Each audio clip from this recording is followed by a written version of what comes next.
네, 반갑습니다. 주만교회 온라인 사경회를 시작하도록 하겠습니다. 오늘은 출애굽기 강의 96탄이고요. 제목은 금방울 소리라는 제목입니다. 출애굽기 28장 31절에서 43절까지 보도록 하겠습니다. 출애굽기 28장 31절부터 43절까지 보겠습니다. 너는 에봇 받친 겉옷을 전부 청색으로 하되 두 어깨 사이에 머리 들어갈 구멍을 내고 그 주위에 갑옷깃같이 깃을 짜서 찢어지지 않게 하고 그 옷 가장자리로 돌아가며 청색, 자색, 홍색 실로 석류를 수놓고 금방울을 간격을 두어 달되 그 옷 가장자리로 돌아가며 한 금방울 한 석류, 한 금방울, 한 석류가 있게 하라. 아론이 있고 여호와를 섬기러 성소에 들어갈 때와 성소에서 나올 때에 그 소리가 들릴 것이라. 그리하면 그가 죽지 아니하리라. 너는 또 순금으로 패를 만들어 도장을 새기는 법으로 그 위에 새기되 여호와께 성결이라고 하고 그 패를 청색 끈으로 관 위에 매되 곧 관과 전면에 있게 하라. 이 패를 아론의 이마에 두어 그가 이스라엘 자손이 거룩하게 드리는 성물과 관련된 죄책을 담당하게 하라. 그 패가 아론의 이마에 늘 있으므로 그 성물을 여호와께서 받으시게 되리라. 너는 가는 배실로 반포 속옷을 짜고 가는 배실로 관을 만들고 띠를 수놓아 만들지니라. 너는 아론의 아들들을 위하여 속옷을 만들며 그들을 위하여 띠를 만들며 그들을 위하여 관을 만들어 영화롭고 아름답게 하되 너는 그것들로 내 형 아론과 그와 함께한 그의 아들들에게 입히고 그들에게 기름을 부어 위임하고 거룩하게 하여 그들이 제사장 직분을 내게 행하게 할지며 또 그들을 위하여 배로 속바지를 만들어 허리에서부터 두 넓적다리까지 이르게 하여 하체를 가리게 하라. 아론과 그의 아들들이 회막에 들어갈 때에나 제단에 가까이 하여 거룩한 곳에서 섬길 때에 그것들을 입어야 죄를 짊어진 채 죽지 아니하리니 그와 그의 후손이 영원히 지킬 규례니라. 아멘. 네, 오늘 본문은 계속해서 제사장의 다른 옷들을 설명합니다. 에봇은 우리가 이전 시간에 찾아봤고요. 오늘은 그 에봇 속에 있는 파란색으로 된 겉옷이에요. 그리고 이제 머리에 쓰는 머리띠. 머리띠에는 이제 여호와께 성결이라는 게 쓰여져 있고, 그 다음에 이 머리띠가 이제 패라고 오늘 본문에는 표현하고 있죠. 패. 그래서 이마에 이 패. 그리고 머리에 관을 쓰고요. 그리고 속옷이 있어요. 속옷 이제 반포 속옷이라고 되어 있고, 또 겉에는 중심을 잡아주는 허리띠. 예, 허리띠가 있고 또 속바지가 있어요. 그림에서는 이제 아마 속바지가 보이지 않을 텐데, 속바지는 이제 허리부터 넓적다리까지 내려오는 높은 곳에 올라가더라도 이제 하체가 보이지 않도록 하는 용도로 속바지를 허리부터 무릎까지 만들어 입으라고 하는 겁니다. 그래서 31절의 시작을 보면 에봇 받침 겉옷이라고 표현하고 있어가지고 이게 겉옷이니까 에봇 위에 입는 옷으로 우리가 혼돈할 수 있는데 에봇 위에 입는 건 아니고 에봇과 그 우리 지난주에 보았던 그 보석들이 박혀 있는 거는 제일 겉에 입는 거고요. 오늘 본문에 말하는 이 겉옷은 그 속에 입는 파란색 옷이 되는 겁니다. 그래서 이 에봇 속에 입는 이 파란색으로 된 이 통으로 된 옷은 일종의 티셔츠 같은 거라고 생각하시면 되겠어요. 민소매 티셔츠. 그래서 묶는 끈이 없이 머리를 집어넣어서 무릎까지 내려오게 하는 통으로 된 셔츠라고 할 수 있습니다. 그래서 묶는 끈이 없기 때문에 이 넣는 부분을 이제 덧대어서 겹으로 이제 박음질 하라고 말씀하고 있는 거예요. 그러니까 통으로 된 옷이라고 티셔츠라고 생각하시면 됩니다. 그리고 속옷도 역시 통으로 짠 것이고요. 속바지도 마찬가지입니다. 이 속바지의 목적은 오늘 뭐라고 본문에서 나오냐면 하체를 가리게 하기 위해서 속바지를 입는 거라고 표현해요. 그래서 이 하체의 가림은 제가 이제 결론에 가서 이제 한 번 더 말씀드릴 건데, 예수님이 십자가에서 그 하체의 가림이 드러납니다. 그래서 보통 십자가에 죽으시는 예수님을 보통 이제 그 모습을 영화나 아니면 그림으로 보면 이제 속옷을 입고 계시잖아요. 십자가에 달려 있을 때는. 그런데 실제로는 예수님의 속옷을 군병들이 다 벗겨가죠. 벗겨가서 이제 제비를 뽑아서 이제 통으로 짠 그 속옷을 군병들이 가져갑니다. 실제로는 예수님은 이제 알몸으로 십자가에 달려서 죽으신 거죠. 그래서 요한복음 19장 23절에 보면 군인들이 예수를 십자가에 못 박고 그 옷을 취하여 네 기세에 나눠 각각 한 기씩 얻고 속옷도 취하니 이 속옷은 호지 아니하고 위에서부터 통으로 짠 것이라, 이렇게 표현하고 있어요. 그래서 예수님은 영원한 규례의 제사장이셨기 때문에 오늘 본문에 나오는 겉옷과 반포 속옷, 속바지, 이 개념 속에 들어있는 그 옷을 입고 계셨던 거예요. 그래서 예수님이야말로 온전한 제사장이다, 이런 것을 이제 표현하고 있는 거죠. 그래서 이 애봇 받친 겉옷은 청색으로 만드는데 특이한 것은 밑단 가장자리, 제가 카페에 이제 그 그림을 좀 올려놓았는데 그 그림을 좀 참고하시면 좋을 것 같아요. 이 밑단 끝에 보면 가장자리에 성류와 금방울이 번갈아 가면서 장식이 되어 있어요. 그러니까 성류, 금방울 이런 식으로 이렇게 장식이 되어 있어요. 그래서 이 성류는 성경에서는 좋은 의미의 열매예요. 좋은 의미의 열매. 그리고 풍요의 상징이기도 하고 다산을 상징하기도 하죠. 그래서 이스라엘의 12 정탐꾼이 가나안 땅을 정탐하고 돌아올 때도 가져온 물건들이 있는데 그 중에 하나가 이제 석류였죠. 석류. 그만큼 석류가 자란다는 것은 이 땅이 굉장히 풍요한 땅이다라는 것을 의미하는 거죠. 그래서 석류를 이렇게 보신 분들은 아시겠지만 석류를 이렇게 반으로 이렇게 잘라보면 씨가 아주 많이 들어있어요. 씨가 아주 많이 들어있고 그 씨가 되게 이제 붉은색을 띠고 있죠. 그래서 그 씨앗을 손으로 이렇게 만져보면 손에 붉은 과즙이 막 묻어날 정도로 굉장히 그 붉은색 씨앗이 굉장히 인상적인 이 열매죠. 굉장히 특이한 열매입니다. 보통 씨앗은 검은색이나 뭐 아이보리색 뭐 이런 게 보편적인데 석류는 붉은 과즙이 묻어나는 붉은색이라는 게 굉장히 특이한 거죠. 아마도 예수님의 피를 상징하는 열매를 꼽으라고 한다면 저라면 이제 바로 이 석류를 제일 먼저 떠올릴 것 같아요. 그래서 성경에서 이 씨가 가득한 이 석류를 표현하는 거죠. 그래서 아가서에 보면 이 석류를 가지고 아름다운 신부의 신부의 뺨을 표현하기도 하고 있어요. 그래서 신부는 곧 교회를 상징하잖아요. 그래서 석류가 가지고 있는 그 의미는 수많은 교회들을 이렇게 표현하고 있는 거죠. 수많은 씨앗, 그리고 그 씨앗은 결국 교회를 상징하는 거죠. 그래서 이 석류를 제사장의 옷에 장식을 하라는 거예요. 결국 제사장을 통해서 이루실 이스라엘의 많은 씨앗을 상징하는 본문이 되는 것이죠. 제사장의 그늘 아래에 교회라고 하는 이 석류들이 이 주렁주렁 이렇게 달려 있어야지 그 존재의 의미가 있는 거예요.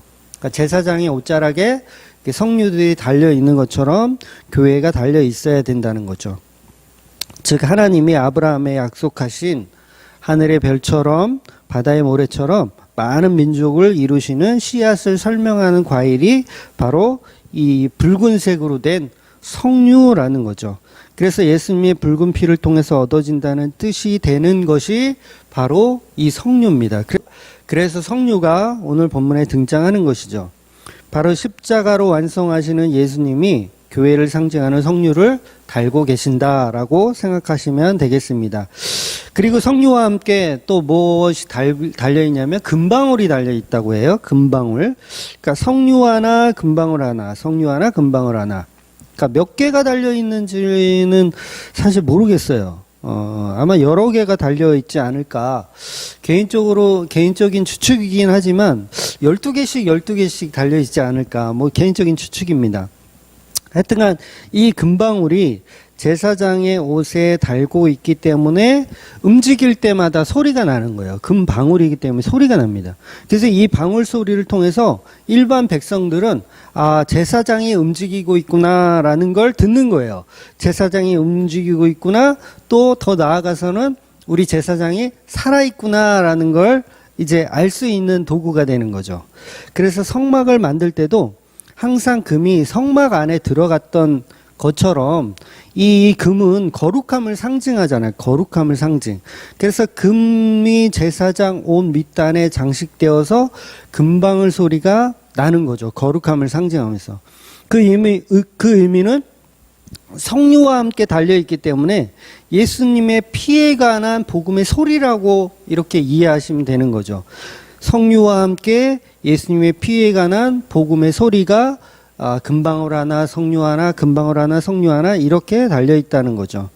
그래서 성경에 나오지 않는데 왜 그런 이야기를 많이 들어보셨을 거예요. 저도 어릴 때 교회에서 많이 듣던 목사님 설교 중에 그런 설교가 있었어요. 그래서 저도 이게 사실인지 알았었던 내용인데, 그러니까 제사장이 지성소에 들어갈 때 허리나 다리에 끈을 묶고 들어간다. 그래서 방울 소리가, 오늘 본문에 나오는 이 금방울 소리가 들리지 않으면 죽은 것이니까 사람들이 이제 그 제사장이 죽었다. 그래서 발이나 허리에 묶여있던 끈으로 이렇게 시체를 끌어냈다. 뭐 이런 이야기를 좀 많이 들었었고, 저는 그게 사실인지 알았었는데, 성경에는 없는 이야기입니다. 그런 이야기는. 그러니까 실제로 성소 안에는 성소와 지성소가 나뉘어져 있잖아요.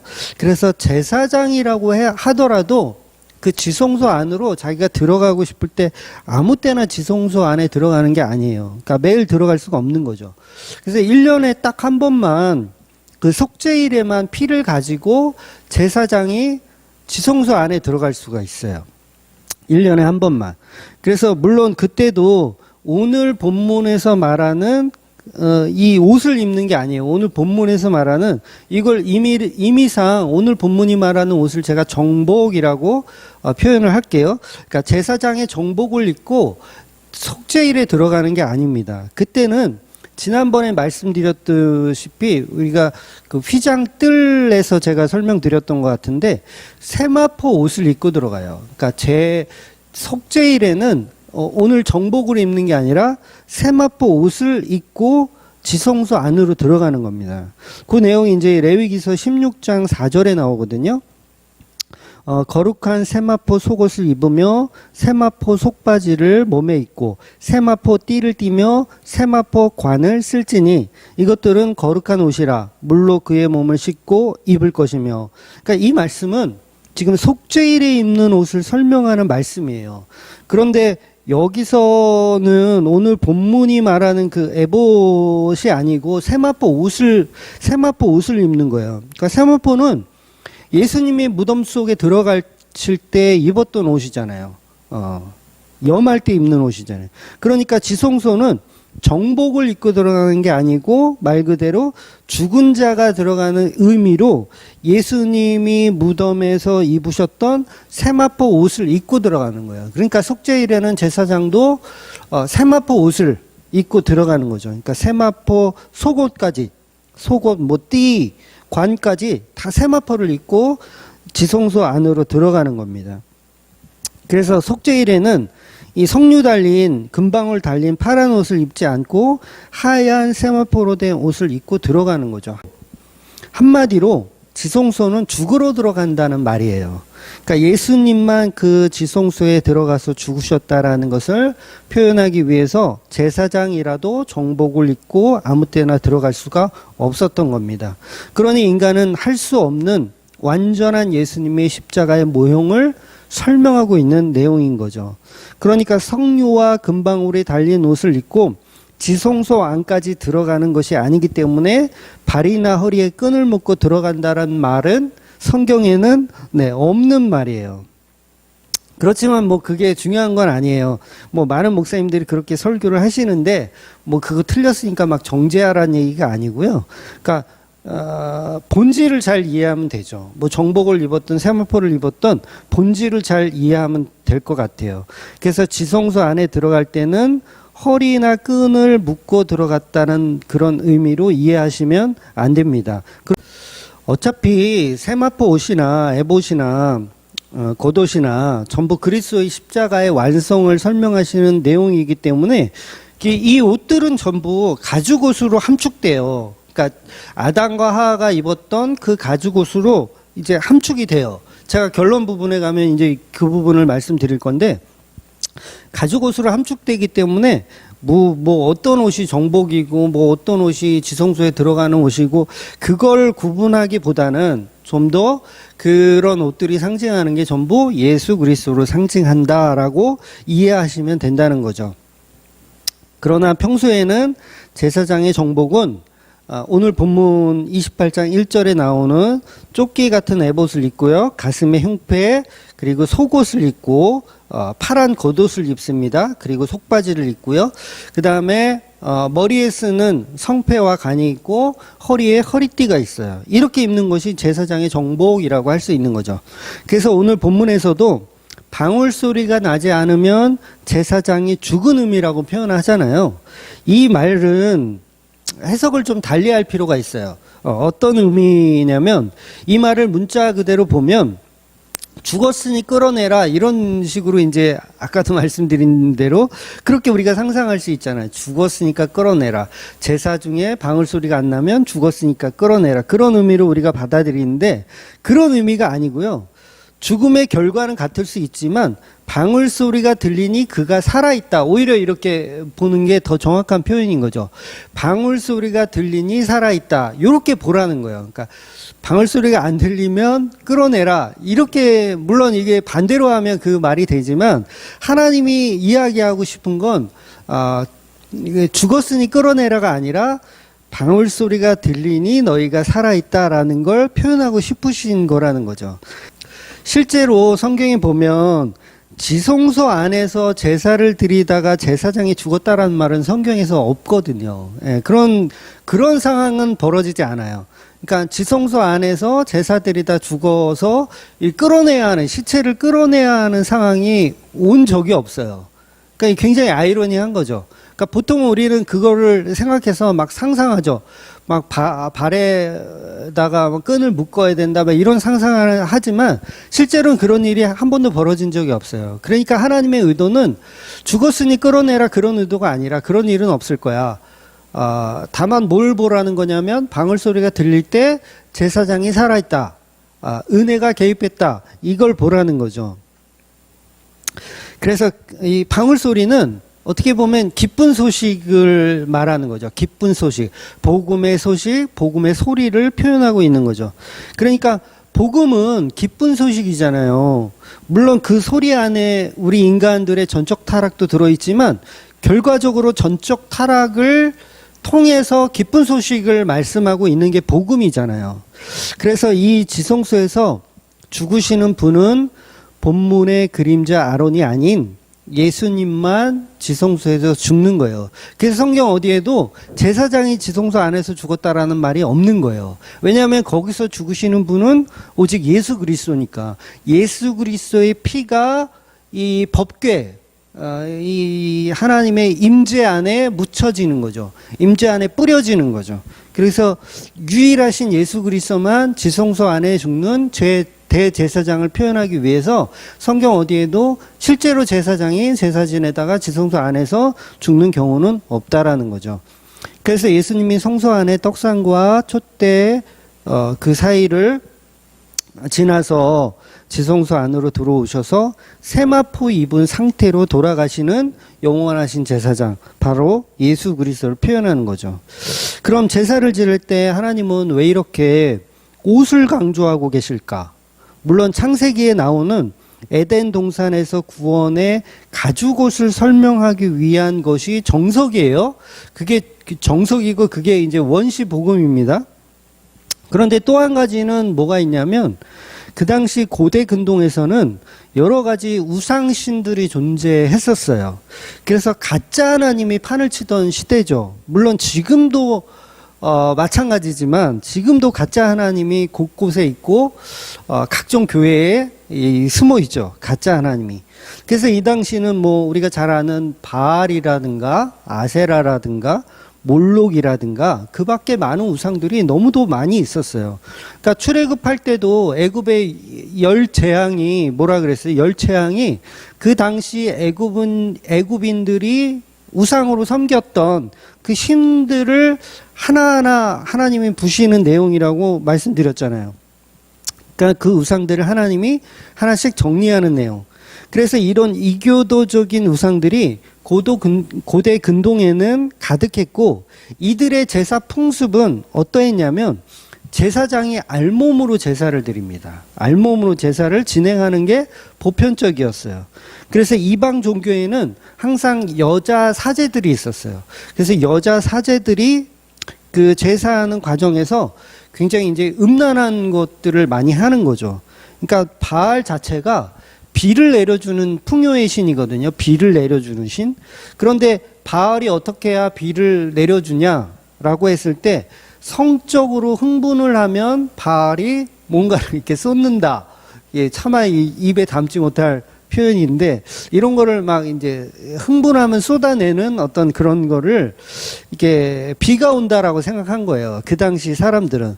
그래서 이방신들을 섬기는 제사장에서는 항상 옷을 입지 않은 제사장들이 제사를 드리는 게 관행적이었다라는 거죠.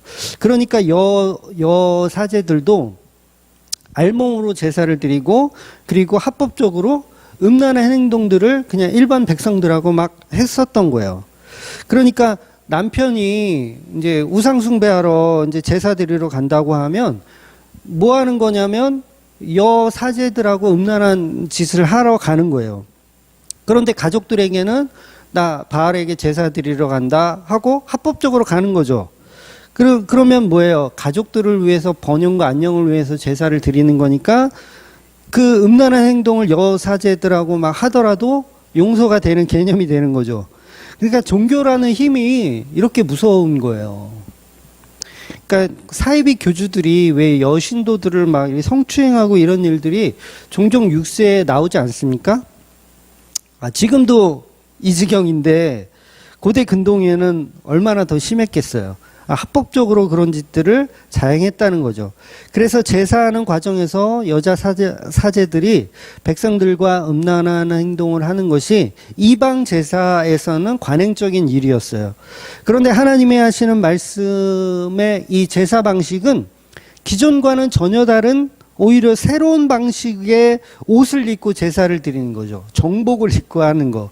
즉 보통 우상 숭배에서는 옷을 입지 않고 제사를 드리는 것이 당시 간행인데, 하나님은 오늘 본문의 말씀처럼 오히려 하체가 보이지 않는 속옷까지, 속바지까지 입으라고 말씀하시는 거예요. 그래서 에봇, 흉패, 파란 겉옷, 속옷, 속바지, 성패와 관, 허리띠를 입고 제사 때마다 갖추어서 입으라는 거죠. 그래서 에베소서 6장에 보면 전신갑주 이야기가 나와요. 그 이야기를 보면 진리의 허리띠, 의의 후신경, 평안의 복음을 준비한 신발, 악한 자의 모든 불화살을 소멸하는 믿음의 방패, 구원의 투구, 그 다음에 성령의 검, 말씀의 검이죠. 말씀의 검. 이렇게 전신갑주를 입고 나오라는 표현을 해요. 그런데 오늘 본문의 제사장의 옷을 보면 이와 비슷하지 않나요? 이와 비슷하잖아요. 에봇, 흉패, 겉옷, 속바지, 속옷, 성패와 간, 띠로 무장한 하나님 앞에 제사 드리는 제사장의 모습이에요. 그러니까 전부 이게 무엇을 뜻하냐면 우리는 항상 의의 옷을 입고 살아야 한다라는 걸 구약이나 에베소서나 구약이나 신약이나 동일하게 얘기하는 거예요. 그래서 그 의의 옷이 무엇이냐? 그 의의 옷이 무엇이냐? 결국 예수 그리스도의 핏값으로 이루신 가죽옷이 의의 옷이라는 거예요. 결국 에베소서 말씀도 그렇고 오늘 본문의 말씀도 이야기하고 싶은 본질은 뭐냐면 결국 십자가가 저와 여러분의 전신갑주라는 거죠. 십자가만이 전신갑주다. 여러분 십자가 복음을 제대로 믿으면요 전신갑주를 입은 상태인 거예요. 절대 세상에서 패배하지 않습니다. 예, 이거는 뭐 성경이 증언하는 거예요. 절대 전신갑주를 입고 예수 그리스도의 십자가로 입고 있으면 세상에서 패배할 수가 없어요. 보통 우상에게 제사를 드리는 이교도들이, 이방 제사장들이 옷을 벗고 제사를 하는 행동하는 이유가 뭐겠어요? 그러니까 옷을 벗고 왜 제사를 드리죠? 물론 말씀드린 대로 음란하게 해서 바알을 흥분시켜 가지고 비가 오게 하려는 그런 목적도 있지만, 그보다 먼저 중요하게 생각해야 하는 건 뭐냐면, 그 이교도들이 옷을 벗는다라는 건 자기는 죄가 없다라는 뜻이거든요. 나는 죄가 없다, 이런 뜻을 가지고 있는 거예요. 이것은 선악과 먹은 인간이 할 수 있는 최고의 교만입니다. 나는 벗어도 부끄럽지 않다. 이게 선악과 먹은 인간이 할 수 있는 최고의 교만이에요. 나는 죄가 없다. 이것을 사탄이 사실 노리는 거거든요. 너는 죄가 없다. 너희는 죄가 없다. 너희도 하나님과 같다. 이거예요. 이걸 노리는 거예요. 그러니까 물론 예수 안에 있으면 우리는 정죄받지 않아요. 그런데 예수 안에 있지 않은 상태에서도 너는 죄가 없다라고 말하고 싶은 게 사단의 계획이라는 거죠. 그래서 선악과 먹은 인간이 할 수 있는 최고의 교만은 옷을 벗는 거예요. 그래서 옷을 벗는다는 건 나는 죄가 없다라는 뜻이니까, 아마 기독교인들 반 이상은 이런 사고를 갖고 있을 겁니다. 나는 죄가 없다. 그러니까 예수 그리스도를 통해서 그 십자가의 은혜로 죄가 없다가 아니라 나의 신앙 때문에 죄가 없다라고 보는 거예요.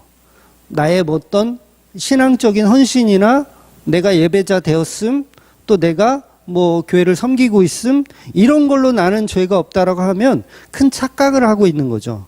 그래서 내 구원을 내가 꿈꿔요. 왜? 나는 죄가 없으니까 내 구원을 내가 꿈꾸고, 내 천국을 내가 꿈꾸고, 내 상급을 내가 카운트하죠. 나는 이 정도, 이 정도 크기의 천국이 마당 있는 집은 나의 차지가 될 거야 라는 걸 꿈을 꿔요. 여러분, 죄인이 죽이지 않는 것만으로도 큰 상급 아닐까요? 죽지 않는 것만으로도 더 이상 바랄 게 없는 상급인데, 우리는 계속 죄가 없다라고 옷을 벗는 거예요. 나는 상급을 받을 가치가 있다라고 옷을 벗는 행동을 하는 거죠. 여러분, 이성에게, 물론 남자들끼리는 뭐 같이 이렇게 사우나도 가고 하지만, 이성에게 옷을 벗을 수 있는 상황은 부부끼리만 가능합니다. 그렇죠? 부부끼리만 가능해요. 물론 부모와 자식도 아주 어릴 때는 가능하지만, 저도 저희 지금 딸 아이들한테 저의 알몸을 보여주지 않거든요, 이제는. 그 전에는 같이 목욕도 하고 샤워도 했는데, 지금은 안 보여줘요. 이거는 부부끼리만 보여줄 수 있는 거죠. 부부끼리만. 그러니까 나는 너에게 비밀이 없다. 이게 이제 사실 알몸을 벗는 거거든요. 알몸을 보이는 거. 그러니까 우상 앞에서 옷을 벗는다는 것은 자기가 죄가 없다라는 의미가 있는 거예요. 그래서 바알의 선지자들은 옷을 찢으며, 옷을 벗으며, 내 몸을 자해하며 우리는 죄가 없다라고 표현을 하고 있는 거예요. 이런 옷 벗는 행동을 우리가 하나님 앞에 서서 한다면 그보다 가증한 일은 없는 거죠. 그래서 아담과 하와도 무화과 잎으로 어쨌든 가리려고 노력했던 거예요. 그런데 그 부끄러움 상태가 뭔지도 모르는 상태, 죄를 짓고 나서도 그게 죄인지 모르는 상태, 그러니까 바바리맨처럼 아무데나 이렇게 막 벗어 제끼는 그들이 바로 우상 숭배자라는 거죠. 그러니까 우상 숭배라는 건 절에 다니면서 불상에다 비나이다 하고 뭐 이런 게 그것만 우상 숭배가 아니고, 교회를 다니면서도 나는 죄가 없다, 나는 죄를 모른다, 그러면서 천국의 상급을 탐하고 있는 그 상태가, 그 자체가 알몸으로 우상 숭배에 제사를 드리고 있는 거죠. 이교도적인 행동을 하는 거죠. 그런 우상 숭배자들은 성경에서 반드시 죽이라고 말씀하시는 거예요. 그래서 이 세상에서 옷을 벗을 수 있는 존재, 단 한 분밖에 없다는 거죠. 옷을 벗을 수 있는 존재. 누구겠습니까? 바로 나사렛 예수, 그분 한 분밖에는 없다라는 거죠. 그래서 예수님이 벌거 벗겨진 채 십자가에 죽으시는 거예요. 그런데 수많은 사람들이 자기도 예수님처럼 옷을 벗죠. 이방 제사장들도 옷을 벗었고요. 예수님 옆에 있는 강도들도 옷을 벗었어요. 그러나 그들은 모두 죄 없는 상태에서 벗은 것이 아니고 어떤 이유든 인간은 모두 자기가 자기 죄 때문에 옷을 벗는 겁니다. 예수님 옆에 강도들은 자기 죄로 인해서 옷을 벗은 거죠. 오직 예수님만 죄 없는 상태에서 옷을 벗으신 것이기 때문에 옷 벗는 제사는 오직 예수님만 할 수 있는 거예요. 그러니까 이교도인들은 자기들이 막 옷을 벗고 우상에게 제사를 드리지만 그건 다 가증한 행동이죠. 예수님, 자기가 예수님이 됐다고 생각하는 거죠. 그러니까 교회에 앉아서 우리가 하는 행동들, 이런 행동들, 전부, 나는 예배 드릴 만한 가치가 있다라고 생각하는 사람들, 부지기수로 많죠? 저와 여러분요, 예배 드릴 가치가 없는 존재들이에요. 그래서 항상 제가 말씀드리는 게 뭐냐면, 헌금을 들고 교회에 오는 게 아니라 예수 그리스도의 피를 들고 교회에 오라고 말씀드리는 거예요. 왜냐하면 우리는 알몸으로 예수님께 가야 하는데 우리의 알몸은 하나님 받지 않으신다는 거예요. 오직 예수님의 그 알몸만 받으신다는 거죠. 그러니까 우린 예수님의 옷자락에 붙어 있는 그 성류, 예수님의 옷자락에 붙어 있는 그 성류라는 거죠. 그래서 창세기 3장에 아담과 하와의 첫 희생양이 무슨 일을 당해죠? 아담과 하와, 창세기 3장에서 아담과 하와의 첫 희생양이 무슨 짓이라 그러면 안 되는데, 무슨 황당한 일을 당하냐면, 옷이 벗겨지는 일을 당하는 거예요. 이게 누구 이야기죠? 바로 예수님 이야기인 거예요. 에덴 동산에서 양이 한 마리가 막 나 잡아봐라 하고 잘 놀고 있는데 갑자기 하나님이 와서 옷을 홀딱 벗겨요. 가죽을 홀딱 벗겨서 그걸 아담과 하와에게 준단 말이에요. 그러니까 이 양은 지금 뭘 당한 거예요? 옷 벗겨지는 일을 당한 거예요. 이게 누구 이야기예요? 예수님 이야기죠. 그러니 예수님이 아담과 하와의 죄를 대신하여 가죽이 다 벗겨지는 수치를 당하는 거, 그래서 구원을 이루어내시는 거, 이게 바로 십자가에 달리신 예수님을 표현하는 거죠.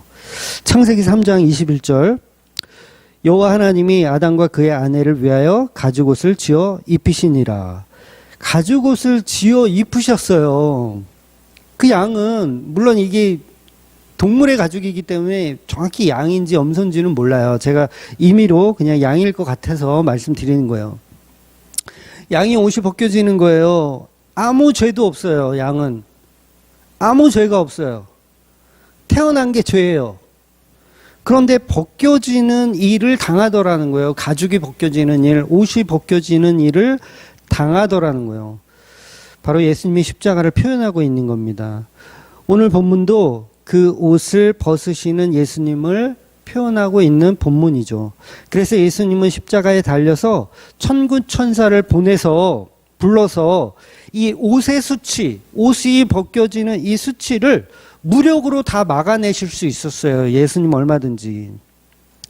그런데 예수님은 저와 여러분에게 세마포 옷을 제공하기 위해서, 가죽 옷을 제공하기 위해서 십자가에서 내려와 보라는 조롱을 다 견디고 알몸으로 벗겨져 죽으신 거예요. 그분이 바로 죄 없으신 하나님의 어린 양인 거예요. 하나님의 어린 양인 거예요. 하나님의 어린 양. 에덴 동산에서 뛰어놀던 하나님의 어린 양이 죄가 없는데 가죽이 다 벗겨져, 옷이 다 벗겨져서 그 옷을 아담과 하와에게 입혀주는 거예요.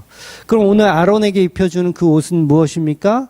바로 예수 그리스도의 십자가를 입혀주는 거죠. 지난번에도 말씀드렸죠? 예수님 자체가 제사장의 옷입니다. 그게 뭐 에봇이든 흉패든 뭐 세마포 옷이든 그게 중요한 게 아니에요. 모든 옷은 전부 예수 그리스도의 옷이라는 거예요. 그래서 본문에서 말하는 그 옷을 저와 여러분이 입어야 되는 거예요. 바로 이게 십자가 옷입니다. 그래서 에베소서에 나오는 6장에 나오는 전신갑주가 바로 예수 그리스도의 가죽 옷이죠. 예수 그리스도의 십자가죠. 그 십자가의 옷을 입는 거예요. 그러니 이 교도들은 자기 죄도 모르고 자기 자신이 순결하고 죄가 없다라는 뜻으로 탈의를 하죠. 그런데 그 자체가 가증한 일이에요. 저와 여러분도 교회 다니면서 나는 죄가 없다라고 탈의를 하시면 안 돼요. 옷을 입어야 돼요. 우리는 옷을 입어야 돼요. 난 죄가 너무 많기 때문에 예수 십자가의 보혈로 옷을 입어야 되는 거예요. 그러니까 예배에 와서도 나는 자신 있다.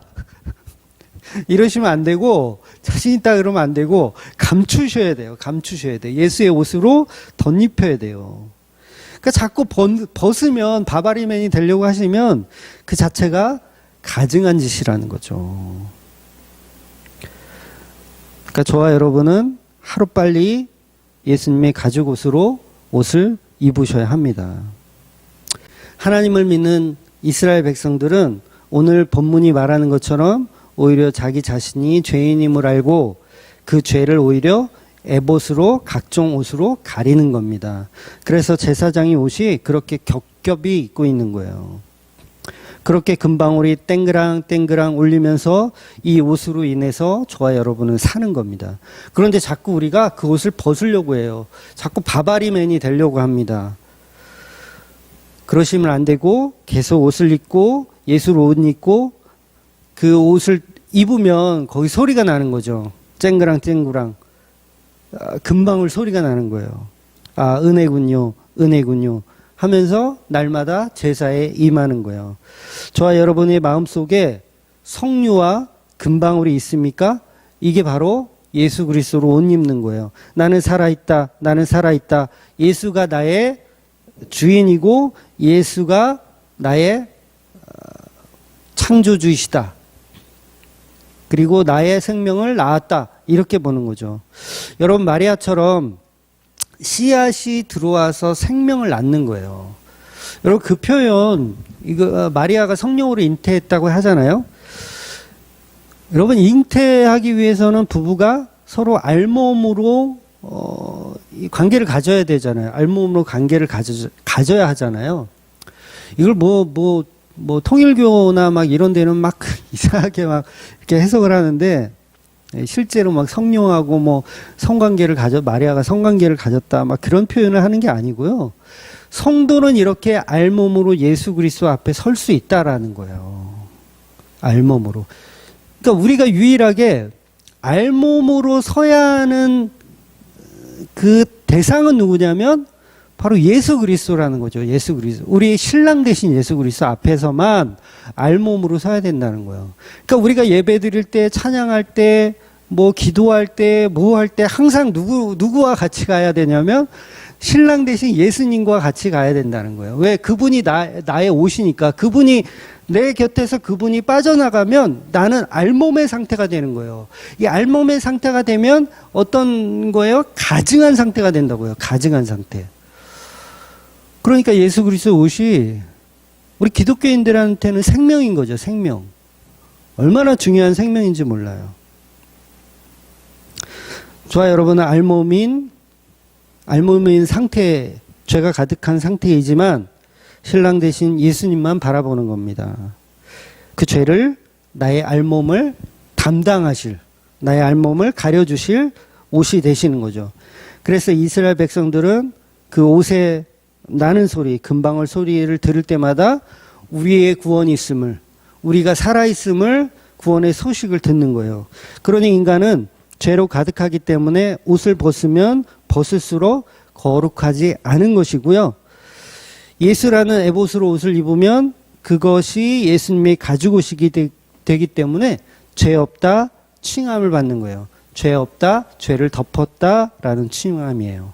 그러니까 우리의 알몸을 예수 그리스도의 보혈로 덮는 거죠. 예수 그리스도의 가죽 옷으로 덮는 거. 오늘도 그 가죽 옷에 달린 성류와 그 금방울 소리로 복음을 듣고 기뻐하며 신랑 되신 예수님만 사랑하며 나아가시는 저와 여러분이 되시기를 주의 이름으로 축원드리겠습니다. 아멘.